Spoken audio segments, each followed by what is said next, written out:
මේ වීඩියෝ එක ඉවර වෙනකල් බැලුවොත් ඔයාලටත් මෙන්න මේ වගේ දෙයකට මුහුණ පාන්න වුණොත් ඔයා මොකද්ද ගන්න ඕන ක්‍රියාමාර්ග කියන එක හරියටම දැනගන්න පුළුවන් සහ මේ වීඩියෝ එක ඉවර වෙනකල් බැලුවොත් ඔයාලටත් පුළුවන් හරියටම සයිබර් අවකාශය හරහා කප්පම් ගන්නේ කොහොමද කියලා ඉගෙන ගන්න.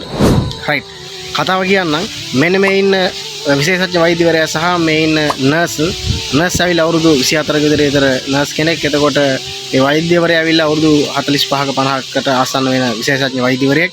මේ දෙන්නම වැඩ කරන්නේ මහනුවර පැත්තේ වෛද්‍ය මධ්‍යස්ථානයක. එතකොට මේ දෙන්න එකම වෛද්‍ය මධ්‍යස්ථානයක වැඩ කරගෙන ඉන්නකොට කොහොම හරි මේ දෙන්න අතරේ එෆෙයාර් එකක් ඇති වෙනවා.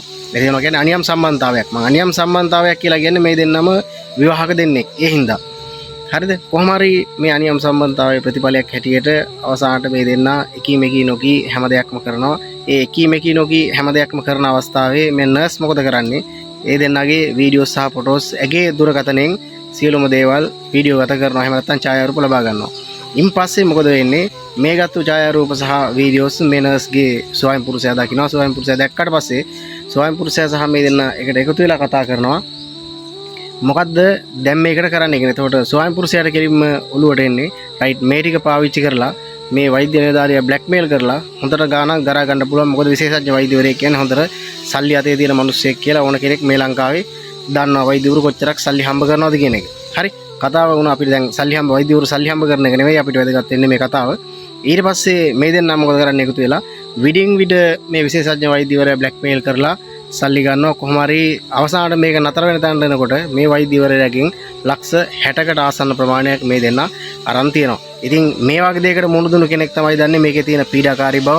මේ වගේ දෙයකට මුහුණ දුන්නු කෙනෙක් තමයි දන්නේ මේ වගේ දෙයක් කොච්චර තමන්ගේ පෞල් ජීවිතේට කොච්චර බලපානවද කියලා. ඉතින් කොහොම හරි මේ දෙන්නා සල්ලි කරන්න අරන් තියෙන්නේ අවසානට මේ වෛද්‍යවරයාගේ බිරින්දෑව දැනුවත් කරනවා. පවුලේ අය මේ සම්බන්ධව මේවා කරනවා. සමාජ මාධ්‍යයට මුදා හරිනවා. මෙන්න මේවායි ගොඩක් දේවල් කියලා විඩින් විඩ සල්ලි කරලා දෙනවා. ඉතින් අන්තිමට මේ විශේෂඥ වෛද්‍යවරයාට මේක විසාද දරා ගන්න බැරිම තැන තෙල්දෙනිය පොලිසියට ගිහින් පැමිණිල්ලක් කරනවා. ඒ පැමිණිල්ලේ ප්‍රතිඵලයක් විදිහට මොකද කරන්නේ? පොලිස් පරීක්ෂණ සිද්ධ වෙලා මේ නර්ස් සහායකගේ ස්වයං පුරුෂයා අත්අඩංගුවට ගන්නවා. ඉතින් අත්අඩංගුවට ගත්තයින් පස්සේ තමයි දැනගන්නේ පොලිසියෙන් සම්පූර්ණම මේ දෙන්නා කතා වෙලා තමයි මේ වැඩේ කරලා තියෙන සහ මේ ඉතින් මේ නර්ස්ගේ ස්වයං පුරුෂයා දන්නවා තමන්ගේ බිරිඳ මේ විශේෂඥ වෛද්‍යවරයාත් එක්ක අනියම් සම්බන්ධතාවයක් තියෙනවා. ඒ සම්බන්ධතාවය කොච්චර දුරදිග ගිහින් තියෙනවද කියලා. මොකද ඒකේ ප්‍රතිඵලයක් විදිහට තමයි අර ඡායාරූප සහ වීඩියෝස් අරන් තියෙන්නේ. ඉතින් ඒවා උපයෝගී කරගෙන තමයි මේ දෙන්නා මේ ගේම ගහලා තියෙන්නේ. ඉතින් මේ වීඩියෝ එකෙන් මට ඔයාලට කියන්න අවස්ථාවක් තිබ්බේ සයිබර් අවකාශය හරහා මංකොල්ල ගන්න හැටිවත් කප්පම් ගන්න හැටිවත් නෙවෙයි. බැරි වෙලාවකත් ඔයා පිටිමෙක් විදිහට හරි ඔයා ගෑණියෙක් විදිහට හරි මේ වගේ අවස්ථාවකට මුහුණ දුන්නොත් ඒකට ආයේ දෙපාරක් හිත ඉඳ පව අනිවාර්යයෙන්ම ළඟම තියෙන පොලිසියට ගිහින් නීතිය සහාය පතන්න.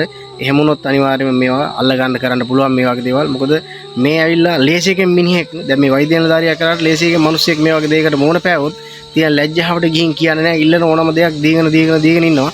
අන්තිමට වෙන්නේ තමන්ගේ ජීවිතේ නැති කරගන්න වෙන එක අවසාන ප්‍රතිඵලයක් විදිහට මේකේ. ඒ හින්දා කිසිම කෙනෙක් මේ වගේ දෙයකට බය වෙන්න එපා. දැන් පුළුවන් දැන් හුඟක් තාක්ෂණයේ දිනුයි මේ වගේ දේවල් කරන මිනිස්සු අල්ල ගන්න පුළුවන්. ඉතින් වීඩියෝ එක හොඳයි නම් ලයික් එකක් දාන්න, කමෙන්ට් එකක් දාන්න. මේ වගේ වීඩියෝස් ඉස්සරහටත් බලන්න පුළුවන්. අනිවාර්යයෙන්ම අපේ Facebook page එක follow කරලා එකතු වෙන්න කියලා ඉල්ලීමක් කරනවා.